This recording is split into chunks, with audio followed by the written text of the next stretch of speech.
Hello guys, welcome back to Fergie's Football Focus. We have another exciting episode planned for you guys with loads of topics, and also it'll be open to Q&A as well, so you can expect a good range of ideas and we can get to hear from you as well. Shout out My Guy Football Days for being in the chat. Appreciate everyone stopping by. This is going to be an exciting episode. We're going to start off with the Copa America final. We will move to the Euros final. Then we'll talk about some news, maybe a little bit about financial fair play because there was a lot of discussion about it in my socials this past week. And then also some other news regarding Mbappe. So we've got an exciting episode lined up for you. But what I want to do is take a moment. Any questions before we get into our first topic? I want to give some time for people to join and then we'll get it started. Football Days, any questions, any comments, anything on your mind? I'm very curious to hear what you've been thinking about. I know you're excited for the Euros. I know you're excited for Messi and Argentina in the Copa America. Yep, I see what Football Days is just put in the chat. And I'm not going to read that out. All right, but yeah. We'll talk a little bit more about financial fair play and whatnot in a little bit because I feel like, it's a term thrown around a lot when money is spent without necessarily a good understanding of what it does mean. So, all right, moving to our first topic, the Copa America final. Argentina versus Brazil. Gonna be a very exciting grudge match. It's gonna be a tightly contested match. How do I see this one playing out? What is my score prediction for this one? Well, the way I see it playing out is I believe you have an Argentinian side with a fantastic attacking output. They create so many chances, and I know there's a lot of quality in their attack. You have the likes of Lautaro Martinez, Di Maria, some of the other players they've got in there. In the midfield, Rodrigo de Paul. But the thing that really makes them so good going forward is Messi, because what Messi does is his quality is, obviously the highest in the world. It attracts the attention of the defenders, thus leaving his teammates open to receive the ball. And as we saw in the match against Colombia, that's how Lautaro Martinez scores, is you get Messi, draws the attention of 3-4 players, leaves Lautaro Martinez open, Messi finds him, goal. And Messi's been playing absolutely out of his mind. Well, I want to say about this Argentina team, it's not just Messi. There's definitely lots of quality within it. The area of weakness, in my opinion, though, is at center back. Otamendi, I don't think he's that solid, and obviously, I think they've improved defensively in the wide back positions. I like Tagliafico, but at center back specifically, I think it's a bit dodgy. And I think with the quality Brazil have up top, are they going to be able to contain? Are the Argentinian center backs going to be able to contain the quick Brazilian attack? As for Brazil, I kind of look at them in an opposite way. Obviously, they have a phenomenal attack, but with regards to their center backs and their defense, it's the most solid position in the pitch. If you look at the central areas on the pitch defensively, you've got Marquinhos, one of the best center backs in the world. You've got Thiago Silva, one of the most experienced center backs in the world, who is coming off a phenomenal season for Chelsea. In front of them, you've got Casemiro, one of the best CDMs in the world. So when I look at the central areas of their defense, they're very strong.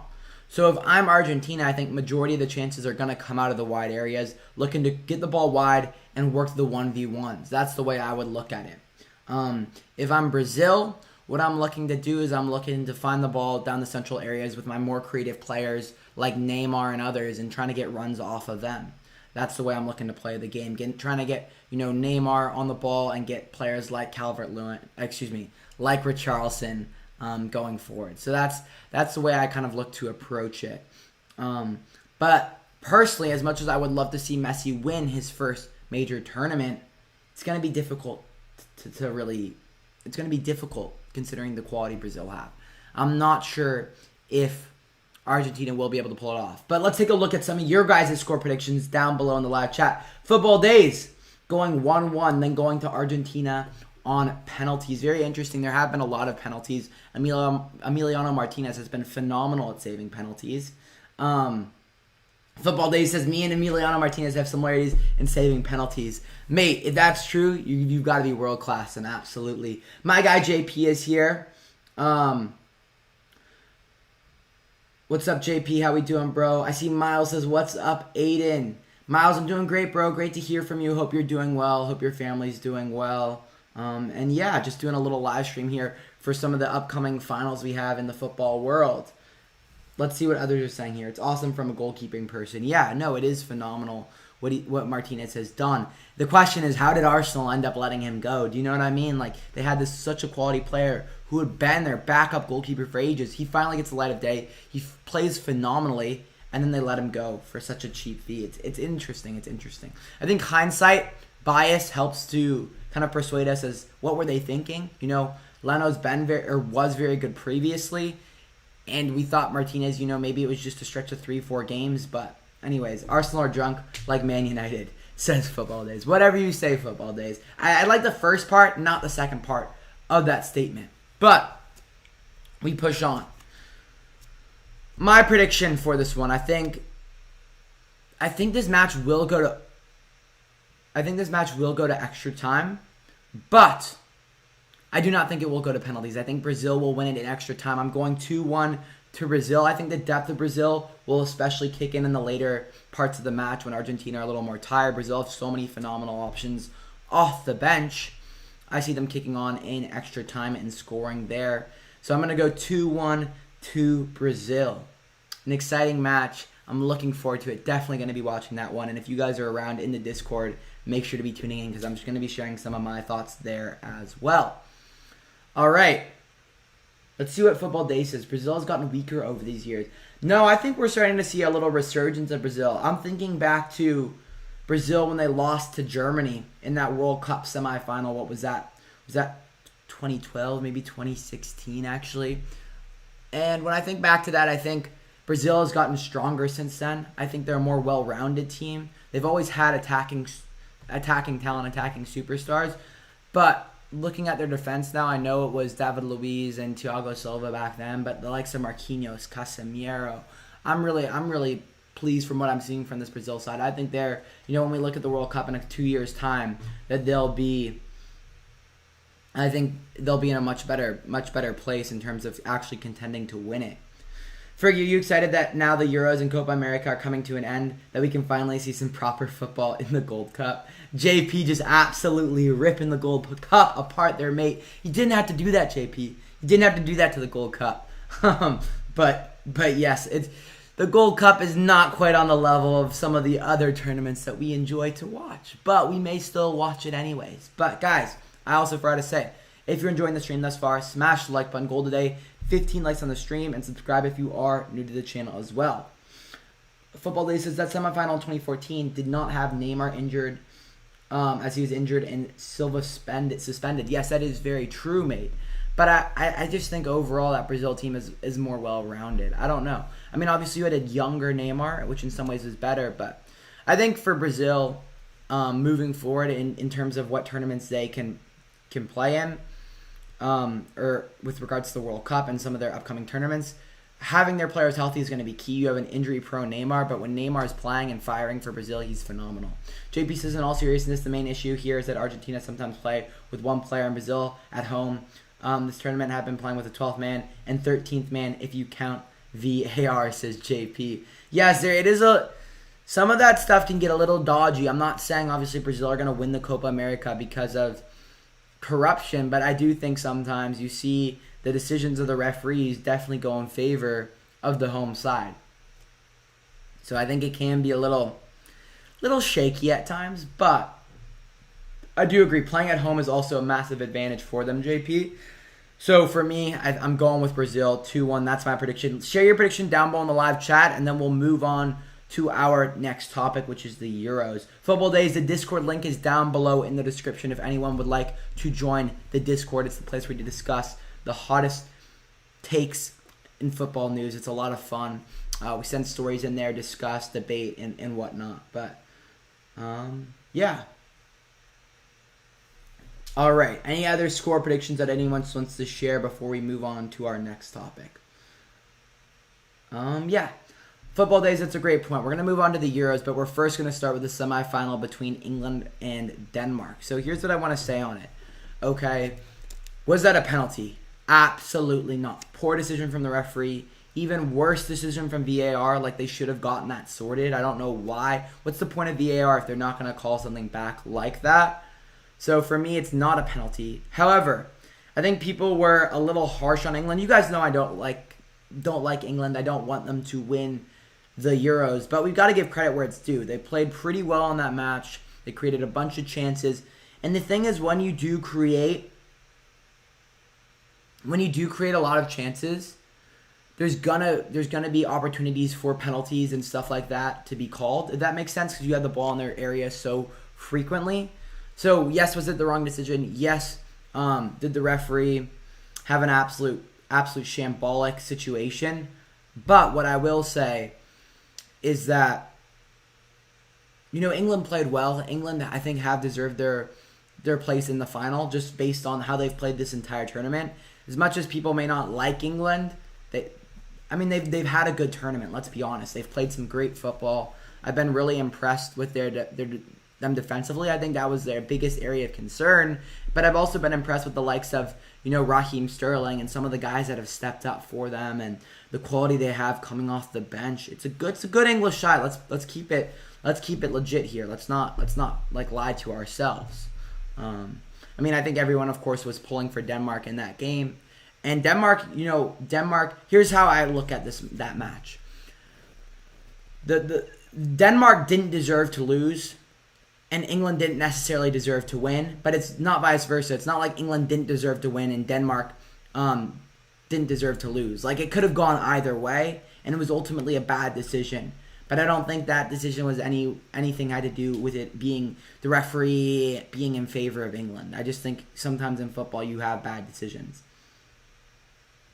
Let's agree Denmark was a better team that game. I can't agree with that. That's just, you can watch the game back. You can look through all the statistics. Just the eye test. Denmark played well. Let's be clear. Denmark played well. They kept themselves in the game. They were probably trying to push it on to penalties. But by that stage in the match, England were really dominating the game.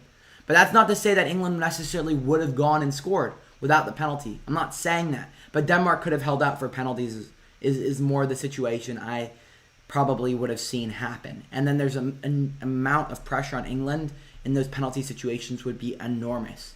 So it's a tough situation. You feel for Denmark. Congratulations to England for advancing. I hope you lose in the final. But I think people saying, I've seen stuff on Twitter, England's Mickey Mouse route to the final, like their group stage matches were easy.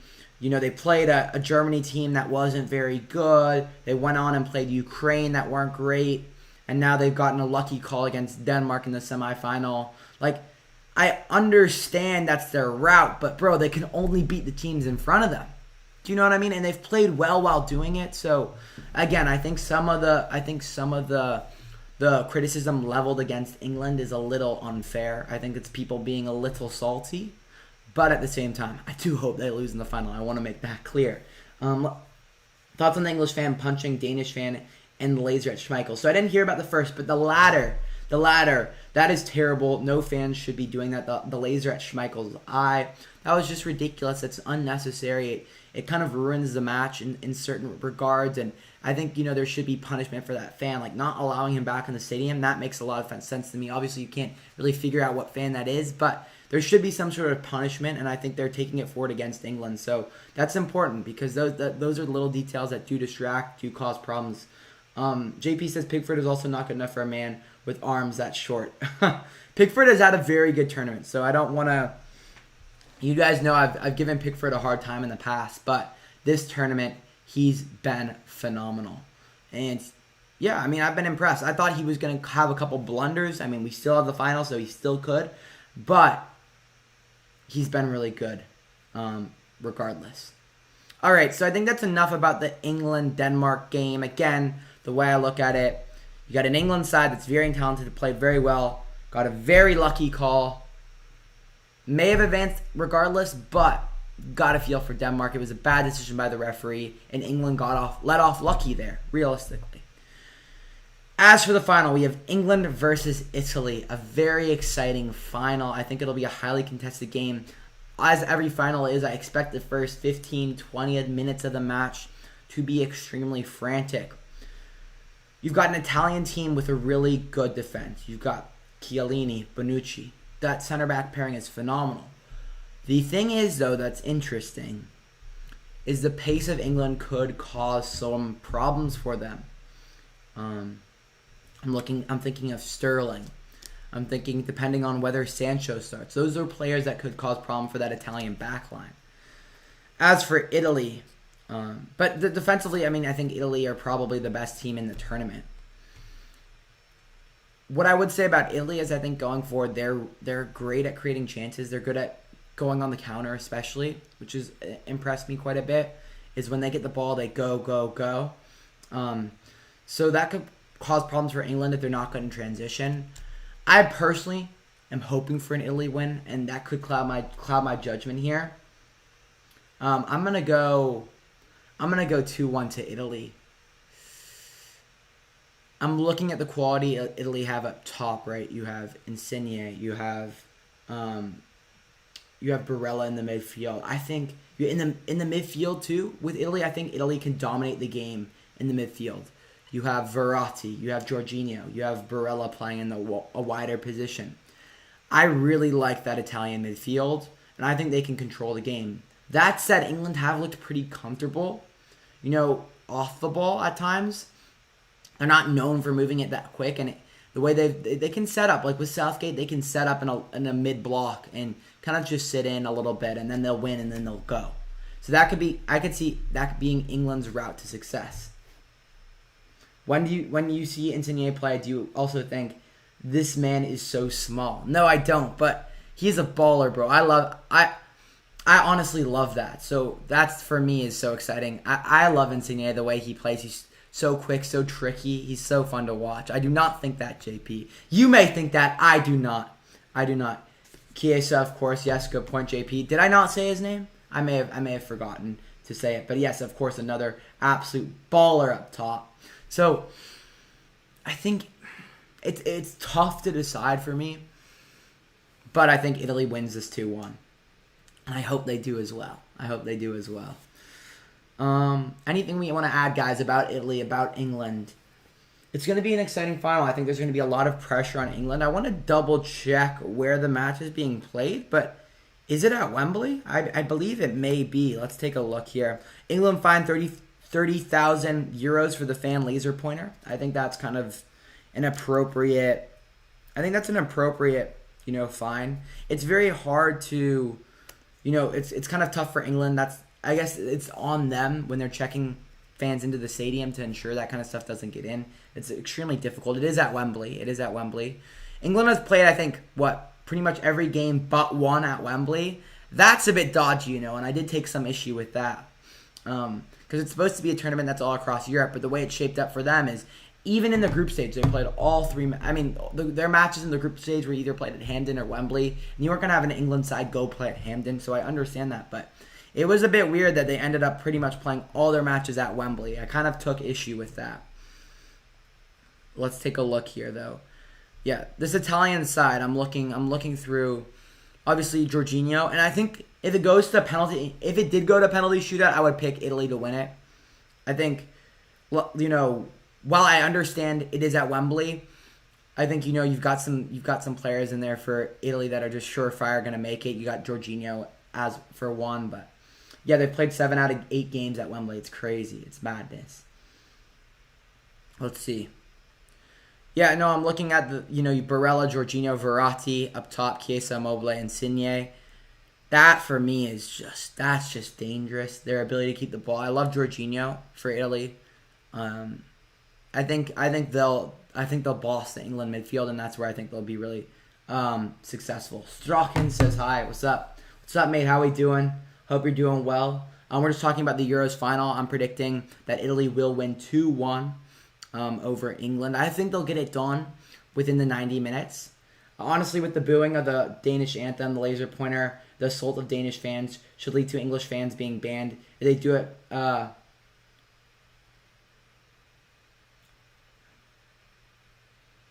in Mexico, they should do it here. Interesting, says JP, or interesting JP. That's an interesting, very interesting statement. So I don't know as much about. So I wasn't actually able to watch the match live. I watched a bit of the highlights. I watched some of the parts of the match. I didn't see the anthem. I didn't see the news regarding the Danish fans, but I did see the laser pointer, and I agree. That's poor behavior. It's an interesting argument, JP. Like, I think there needs to be accountability held with the fans. Would they ever go to that extreme though for a final? They wouldn't. And that's for numerous reasons. That's for money, that's for the atmosphere, that's the Euros is built up to be this amazing tournament, which it is, but without fans that would kind of kill that vibe. So I couldn't see them doing it, but maybe there should have been harder punishment for that. Good, interesting argument. Strachan goes Italy 2-1. Yeah, that's where I'm rocking with. Football Days, Italy 3-1. I wonder what the odds are for betting sites. Not that I'm going to bet, but I am just curious, like, where are most people going with it? In our chat so far, people are in favor of Italy in terms of them winning it. But I think if you ask a lot of England fans, they think England are just going to absolutely go through Italy, as they should. They're obviously supporting the English national team, but I think it's interesting. I think that's enough Euros talk. We've got our Copa America final. My picks, remember guys, I have Brazil in the Copa America final, which is actually in roughly 7 hours now. Yeah, I have Brazil to win the Copa America. I have Italy to win the Euros. We'll see how I make it out of it. Discord in this chat, and my friends are saying Italy. Interesting.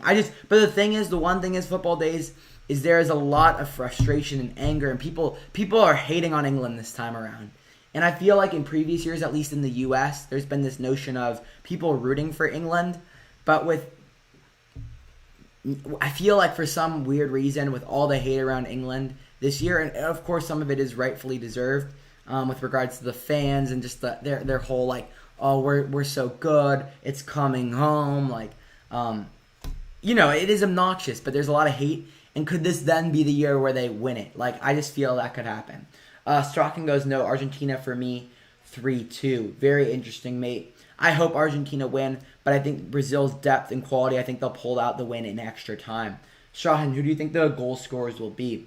In this match, for Italy, England, I think the goal scorers I'm looking at, let's take a look here. I'm looking at, I think Insigne will score, and I think Chiesa will score. So I think we'll get goals from the two Italian wingers. As for England, I think we're going to get another goal from Raheem Sterling. He just seems to be absolutely on fire. Or actually, you know what? I'm going to backtrack. I know he's been on fire, but I'm going to go with Kane. Because Kane really has kicked on in these last couple matches. I wouldn't be surprised if it's a Sterling assist. Anyways, guys. Enough Copa America. Enough Euros talk. Let's move on to our next story. And that is about Zinedine Zidane.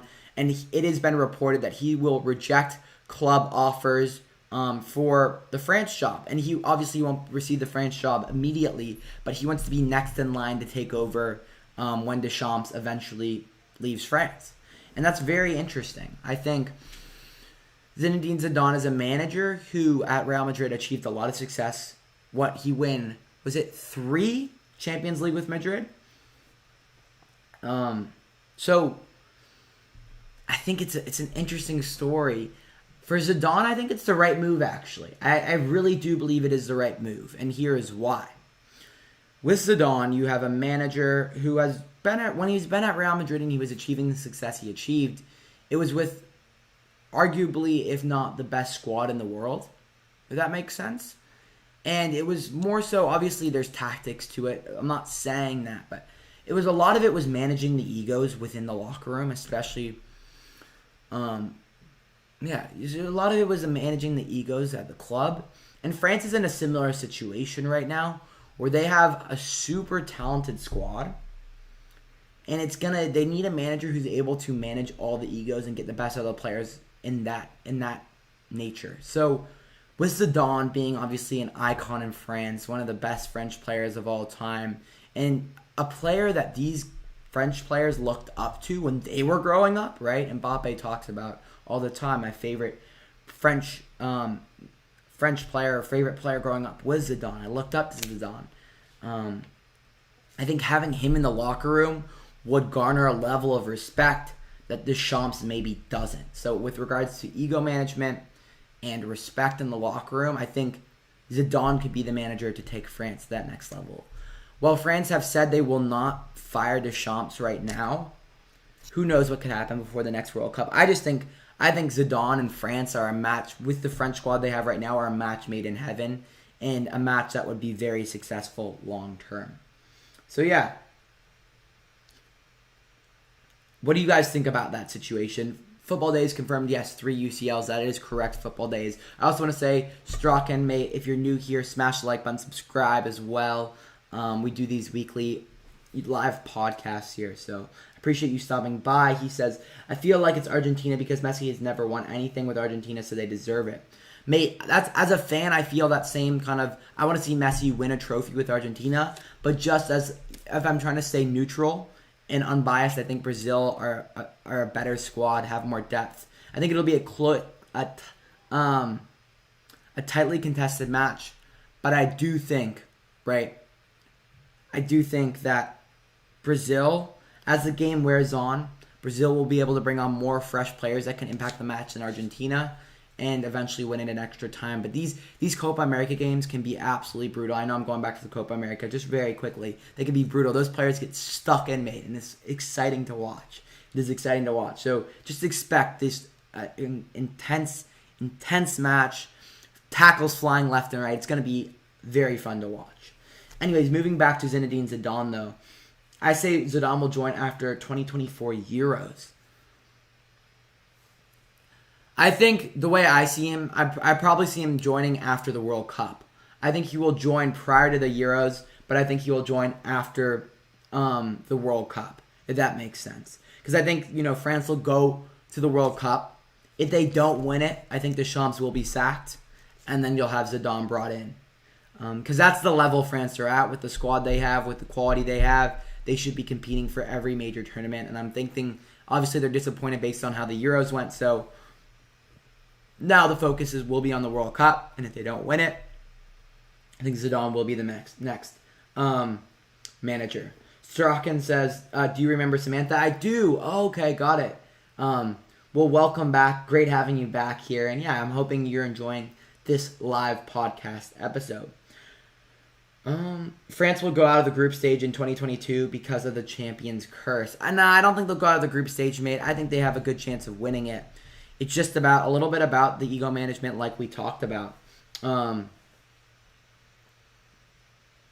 think Zidane can manage the egos of the team and Rabiot's mom going off on everyone? Well, here's what I would say.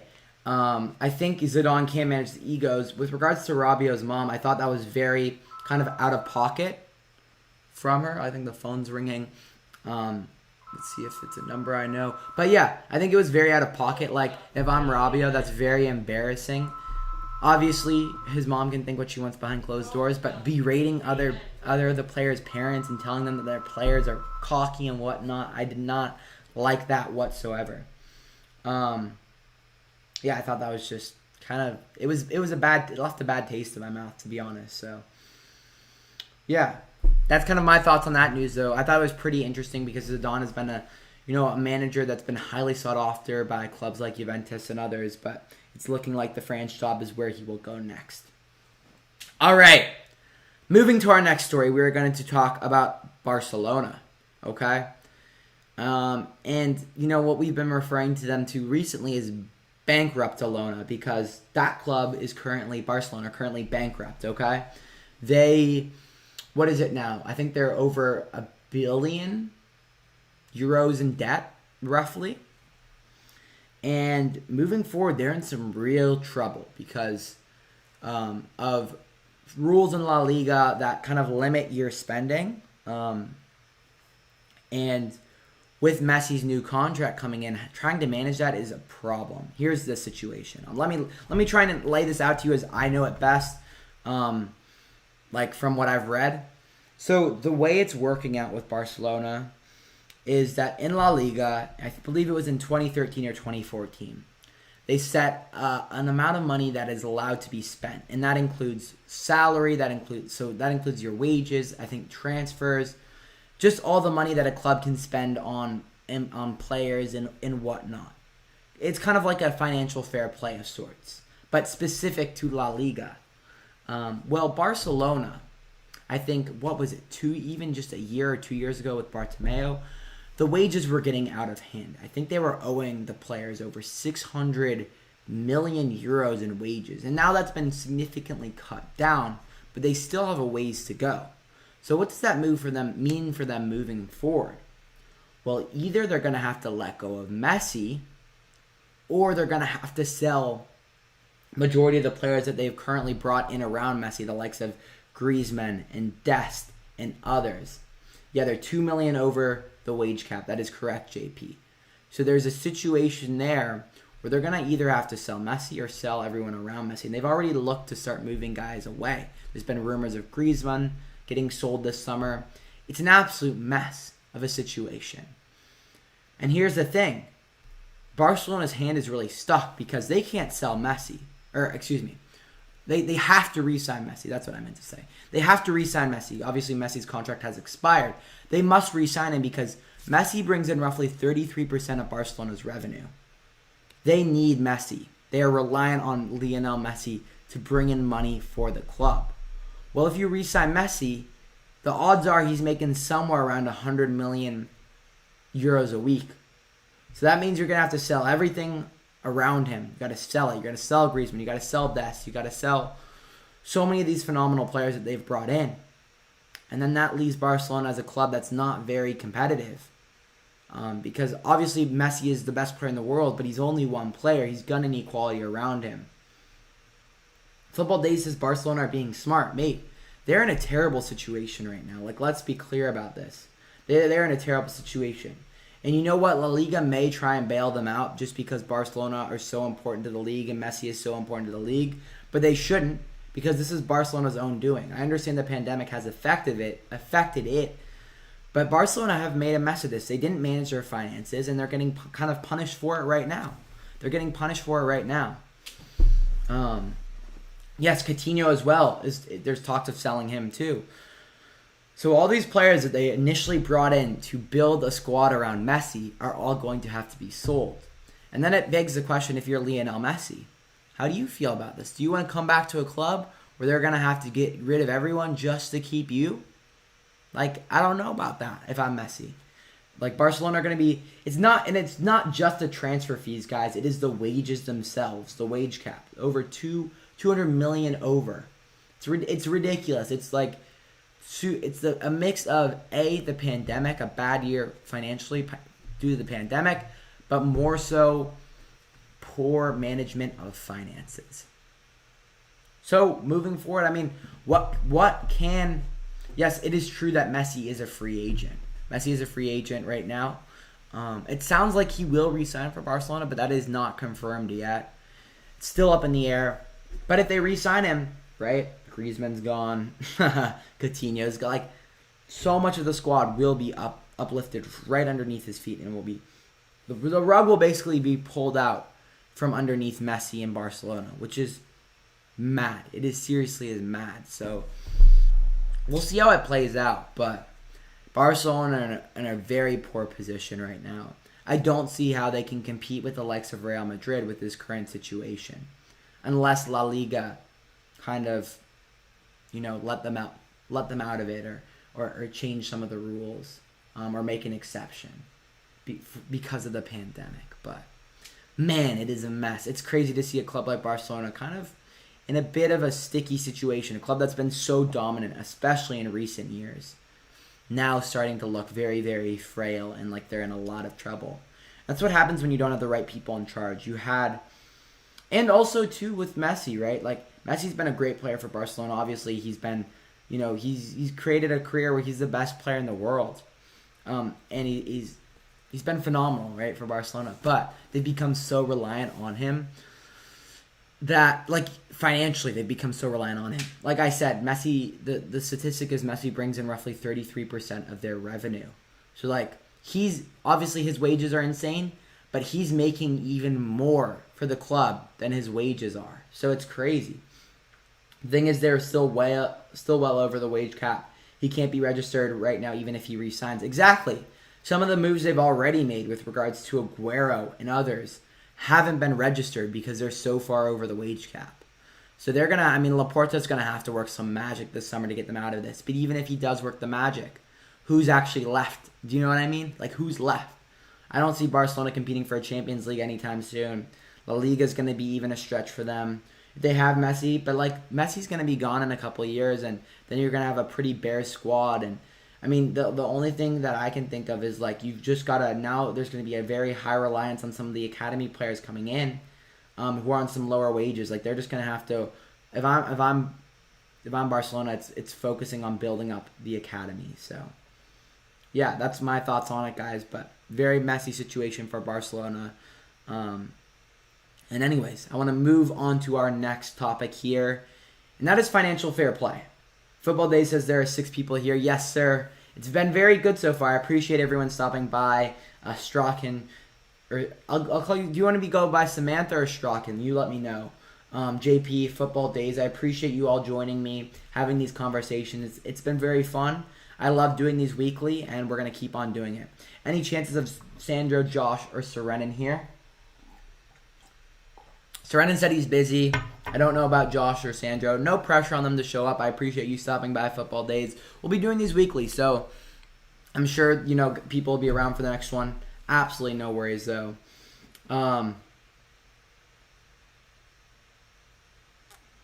Moving on to our next topic. We have financial fair play, okay? Financial fair play.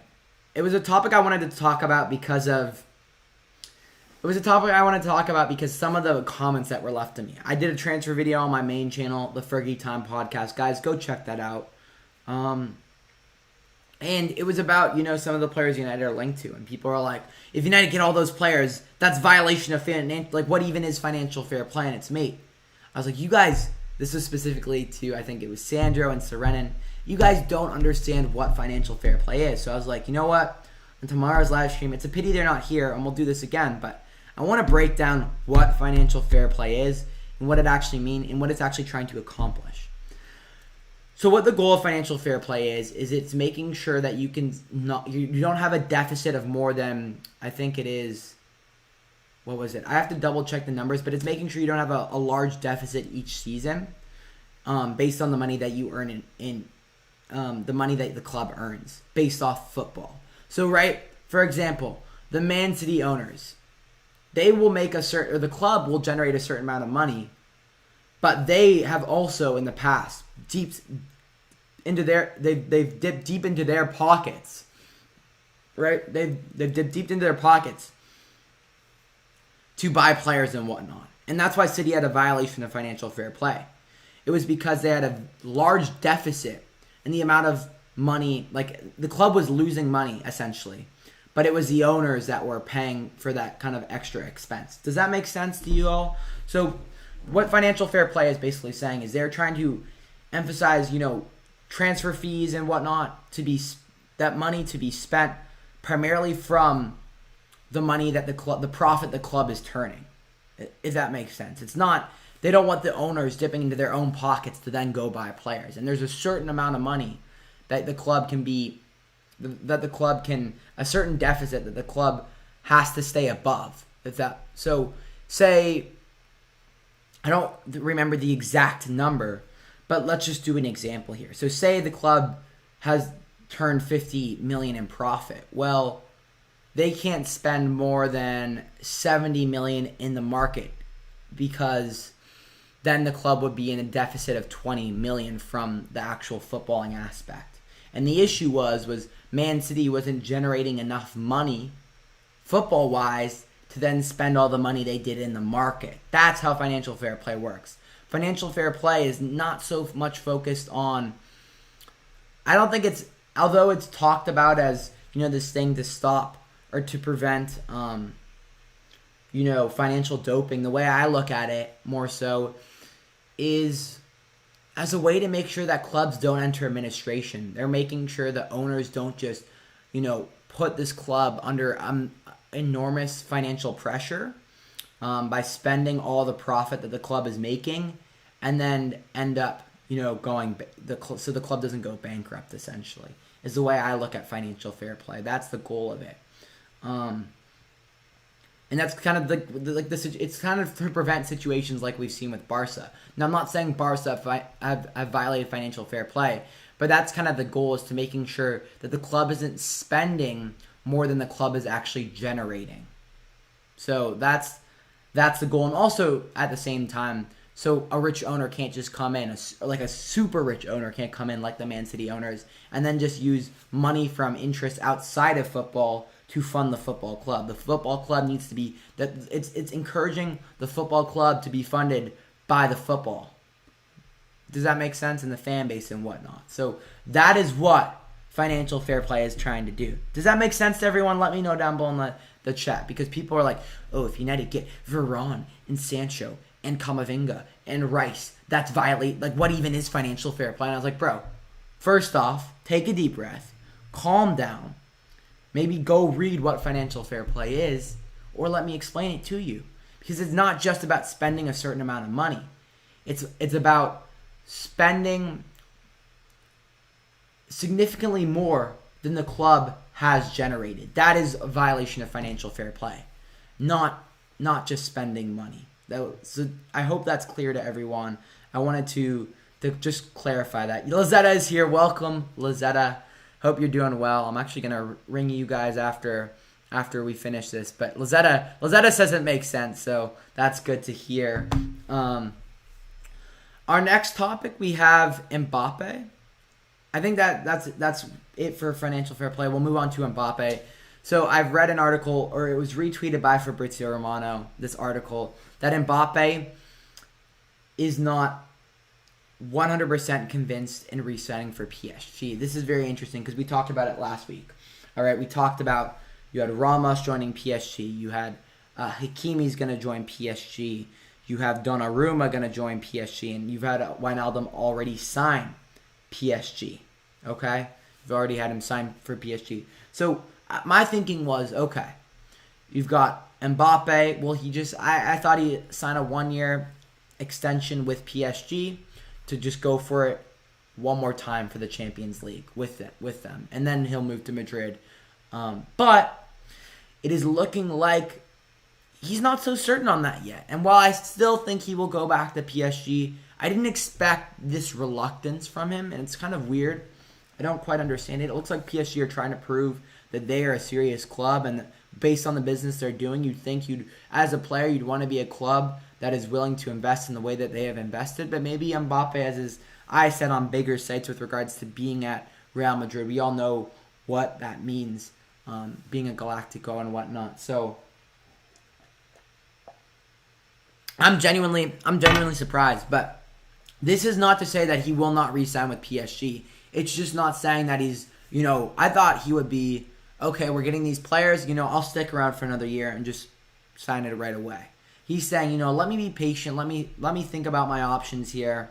And I still think, after he goes through his options with his agent and whatnot, he'll decide, another year at PSG won't hurt. Or maybe he'll broker a deal with PSG saying, okay, or like make some sort of gentleman's agreement. Okay, you know what? I'll re-sign, or I'll sign this extension if you guys promise, after following the season, you'll let me go through the transfer market. And that way you have PSG making money through the market, you have Mbappe getting the move he wants, and they get him for one more season. That's kind of how I see it playing out. But yeah, I just thought it was interesting to see. As for other football news, I'm going to just take a brief look at my Twitter timeline here and see if there's anything else we need to discuss. But as of right now, yeah, I mean, for PSG, it's looking in a really good situation. You have a guy in Ramos who's been all over social media posting himself, training. I think they're in a really good spot. I'm liking the moves they're making. Let's see what others say here. It's time to prevent the situation that happens every time I start a career in FIFA. If financial fair play existed, I will not buy FIFA. Or says Football Days. Stream Euros finals, please, says Saif. Saif, I'm not going to stream the Euros finals. I'm just going to watch it with some of my mates. But I wanted to come on here quickly to do a prediction, which I've already done, Saif, but I'm going to share my prediction with you. My prediction for this one is I have Italy winning 2-1 in the final. In the Copa America final, I have Brazil winning 2-1. I think they're going to be tightly contested matches. I'm looking forward to both. Saif, let me know down below in the live chat your prediction. Guys, also, I think I've wrapped up pretty much all the topics I wanted to address.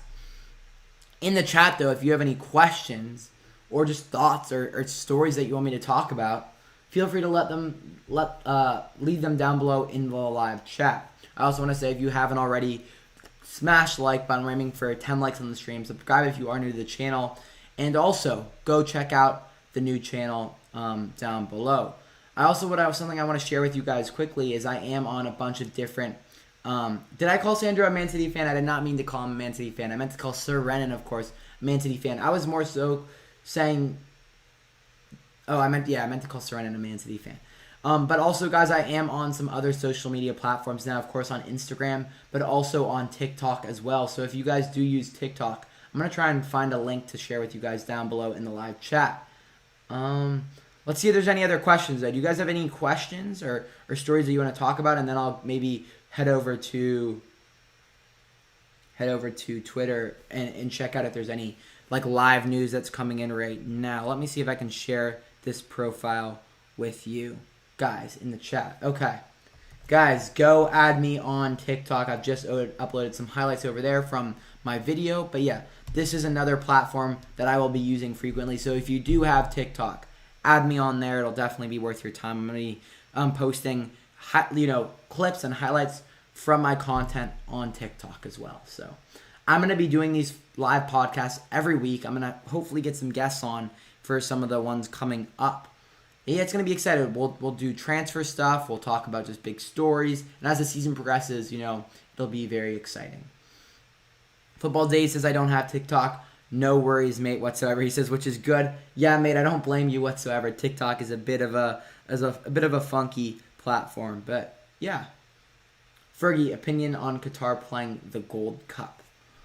JP, honestly, I have no clue what you are even talking about. I'll take a look here, though.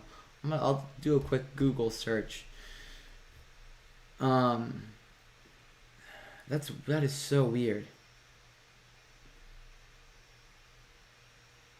How could Qatar playing in the Gold Cup? That just doesn't... World Cup host Qatar is set to play in the Gold Cup next year in the U.S. after accepting an invitation from the soccer's governing body for the North, Central America, and Caribbean. That's so weird to me. I don't quite...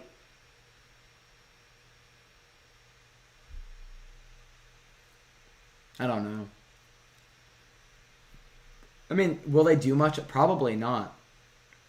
To be fair, though, Qatar's national team is ranked number 55 in the FIFA World Rankings, which honestly it's not too bad. And I think actually the way it works, it sounds like the winner of the Asian Cup goes to then go play in the Gold Cup, and it sounds like Qatar were the winners. So that makes sense now. Let's see what others are saying here down below in the live chat. All right, Yshak says, when the channel name changed. Yshak, I appreciate you stopping by. Shout out Mo as well for stopping by. Guys, if you're enjoying the live stream, smash the like button. Subscribe if you are new to the channel. I'm trying to hit 10 likes on the stream. When did the channel name change? Well, it just changed like 2 days ago because I'm doing a bit of a rebrand. I've named, so Yshak, if you're not aware, I have another channel, in fact, called the Fergie Time Podcast. I've changed, it was called Fergie's United Fan Channel previously. I've named that one the Fergie Time Podcast, and I'm naming this one Fergie's Football Focus because on this specific channel, there's only going to be like live podcasts from now on. Whereas on the other channel, that's going to be a solely United focused channel. So that's kind of my situation currently. I recommend if you're interested, go check out all my socials. I actually just left TikTok, so if you guys are on TikTok, I'm doing some clips on there as well. Go check that out. The link is up above. I honestly thought the final was tonight. Planned my whole day around it. Well, Mo, listen to this, mate. While you may have done that, the Copa America final is tonight, so maybe you should watch that. Got Brazil versus Argentina. It's going to be an exciting match. I'm really looking forward to it. Aiden, they practicing the World Cup since they've never been in the World Cup. No, I know there definitely is about preparation for the World Cup football days, but I just thought it was interesting. But there is a reason. It sounds like the winner of the Asian Cup then goes to play in the Gold Cup. That's something that's something that had been agreed on before they had even won. So that's pretty interesting there. Appreciate everyone tuning in right now. Right now, guys, I kind of tackled all the topics I wanted to discuss, which was the Copa America final, the Euros finals, the Dawn to France, or linked to the France job, Barcelona's being bankrupt, the financial fair play, Mbappe. Those are all the topics we've covered, so feel free after it's over to go back and watch it. Also, real quick question for you guys. In the future, would you guys like me to record this whole podcast, live podcast, and then post the clips of it? Like certain little clips from it? Is that something you guys would be interested in? And if so, let me know down below in the live chat. That's something I can work on. Upload a video or two of the best clips from the podcast. That way you guys don't always have to be here for the full thing if you can't make it. That's just a suggestion. Y'all let me know. But yeah, Mo says, yes, lad, going to watch a Fred masterclass. Mate, I'm looking forward to it. Messi. Okay, this is just to be clear. Just to be clear, okay? Fred is going to have Messi in his back pocket, okay? Come on, my guy. All right, guys, it's a joke. It's a joke. But Fred has been playing phenomenally for Brazil, so I'm very happy to have seen that, okay? I've been very happy to see that. Let's see what others are saying here. The Copa America is playing here at 2 a.m. Mate, it's 5 p.m. in the afternoon here for me, which is pretty... It's so cool to see that, we have people tuning in from all over the world. Shout out to y'all for stopping by. Fergie, if United win the league, are you getting a full Bruno 18 on your back? You know what? I will not commit to that on live stream. I love Bruno Fernandes, but I don't know about a full number 18 tattoo on my back. I do it as a joke, but the thing is, on the live stream, people would say that for ages. They'd be like, "Oh, when's the Bruno tattoo coming in?" So I don't know about that, but mate, I would be absolutely ecstatic. And Mo, just so you know, I'm not sure if you've seen it, but I posted a new video on the Fergie Time podcast channel, which is the United channel, talking about United's transfers. So definitely consider checking that out. Let's see what others are saying here. Messi sweating profusely on the prospect of having to play Fred. Mate, Messi's shaking, bro. He's like, forget all the battles with Ronaldo. This is the battle that they will all remember. Messi versus Fred. You know what I mean? Like this is the one that will go down in history as the two greatest players of our generation. You know what I mean? Like I don't know. I find it funny, but I'm very happy for Fred that he's found some form. For me, based on what I've seen this summer in the Copa America and the Copa America and the Euros, just circling a little bit back to United, and then I'll probably wrap it up because I have gone through all the topics for today. If y'all have any questions, though, I'll feel free to answer those. But with regards to United's midfield and that situation, I personally, going into the summer, I wasn't sure. Like I was like, I think Fred and McFred, it doesn't work. McFred does not work for us. But out of McFred, which player should we keep long term? And after this summer, after seeing McTominay play for Scotland and just how average he looks in the midfield, and Fred playing for Brazil and how phenomenal he's been next to a true CDM, it's got to be Fred all the way for me. Fred is definitely levels above McTominay. I think if you bring in a Camavinga or Declan Rice, a true number 6, and then you play Fred next to him, I think that elevates his game. Having that player like a Casemiro that's very solid defensively, and take some of the defensive duty off of Fred. So I think he can focus more on playing and focus on his passing. It elevates his game tremendously. So, bro, he looks like a new signing. I hope he carries this form into the new season. Yeah, Mo, but I think it is key, though, having that player next to him. Where just his defensive duty, obviously he's still very tenacious. He's still chasing the ball. But he doesn't have to sit quite as deep as he has with Manchester United. I think that helps him a lot. I don't know. What do y'all think? I agree. I think Fred's going to really have a great season. Let's not forget, Fred, especially in the first few months of the season last year, was really good for Manchester United. There's a video I made, how Fred revived his Manchester United career, and that was back in January.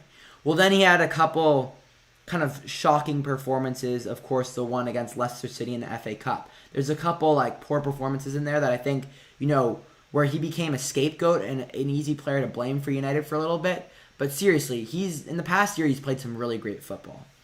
All right. Yeah, Fred's tenacity is elite, 100%.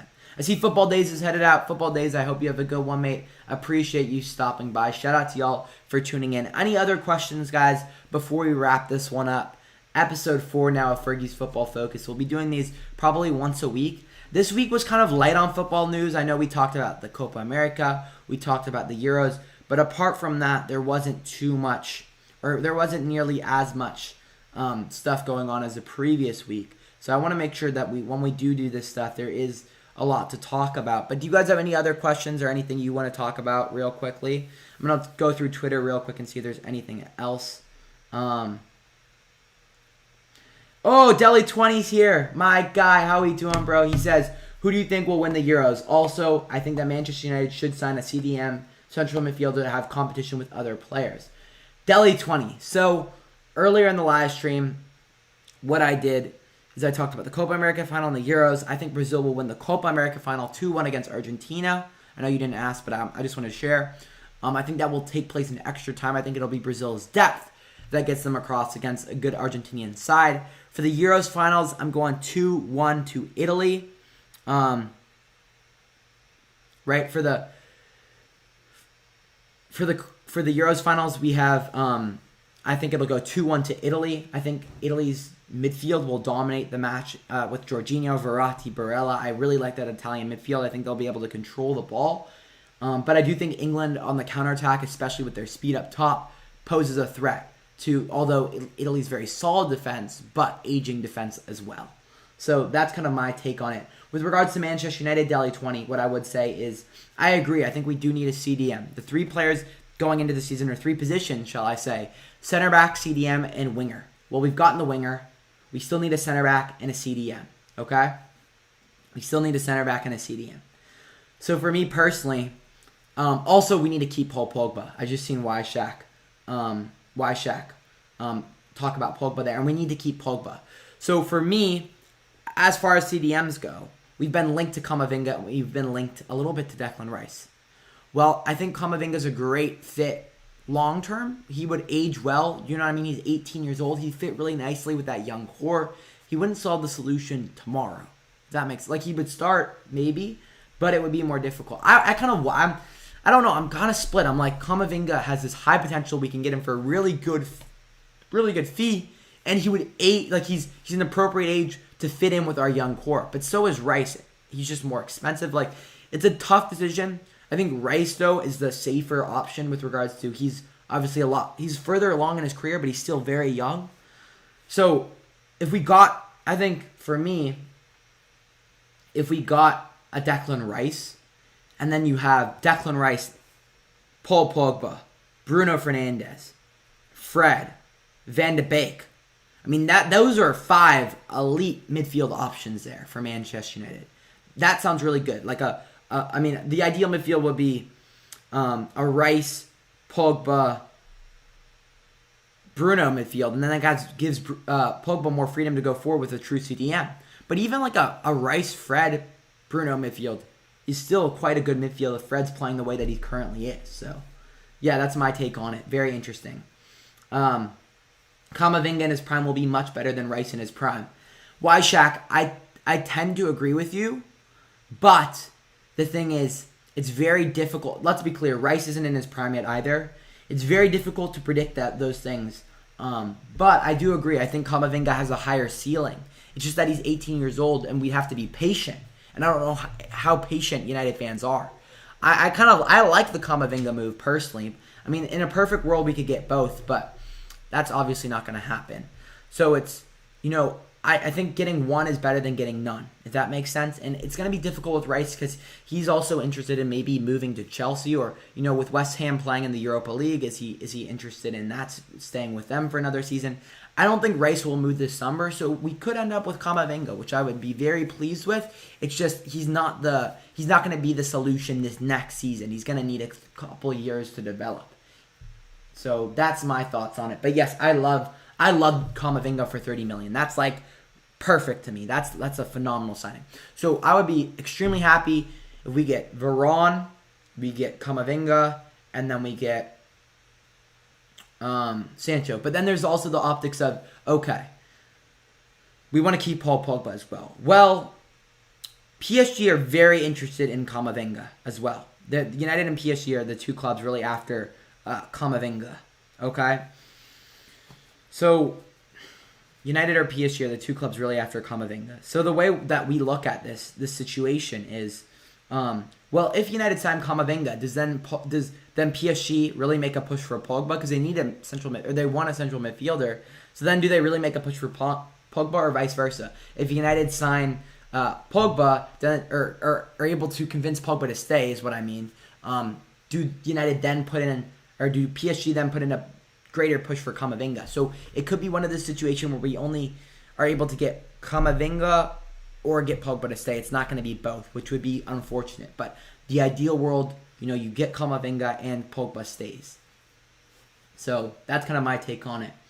Let's see. Any other questions? Is Jesse being sold? Still up in the air.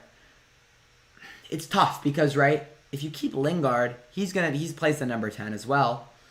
I don't know. It's tough. I see. Here's the thing. Solskjaer's got to decide. Does Solskjaer think Lingard is Lingard anywhere in his plans? If he's not, then sell him. But if Solskjaer thinks, if Lingard was in the form he was last season at West Ham, if he can replicate that form, right? If he can replicate that form, will he get a opportunity? And if Solskjaer can say, yes, I would give Lingard opportunity if he can replicate that form, then I think you keep him. It's tough though. We don't really know yet. It sounds like he probably won't stay at United, but the initial thought was, he'd probably just stay at West Ham. Well, it's been very difficult to make that happen. So we've got to be patient and wait and see.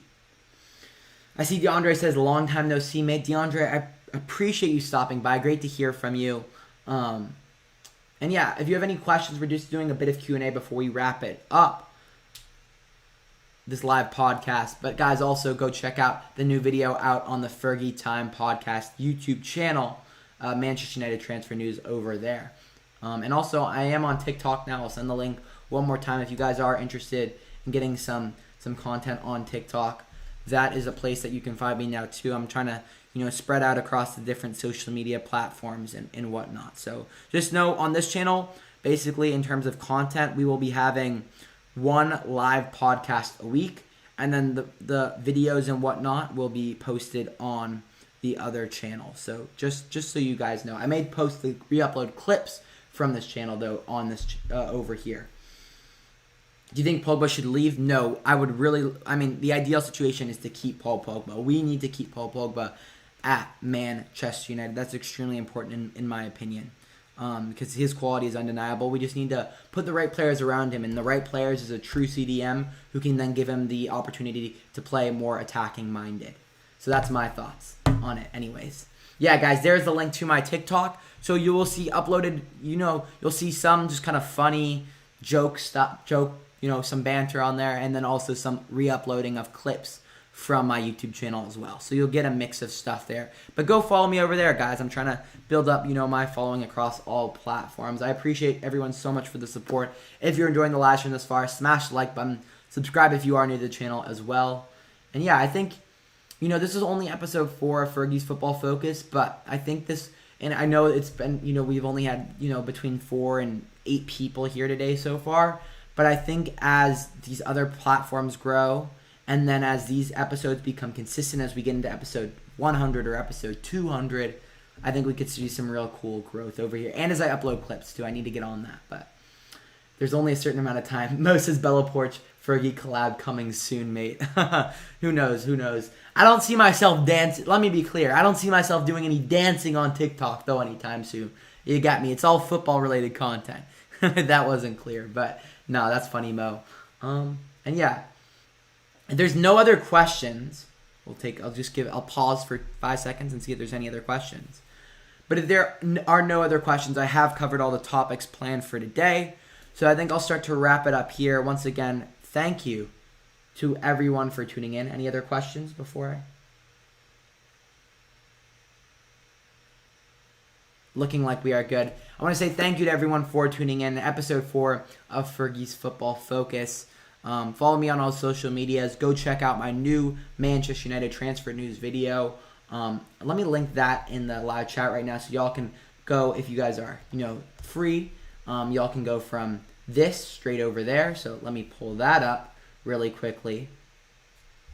Yeah, go check out my new transfer news video. Here is the link for you guys. I hope you guys have a wonderful afternoon, evening, morning, wherever you are in the world.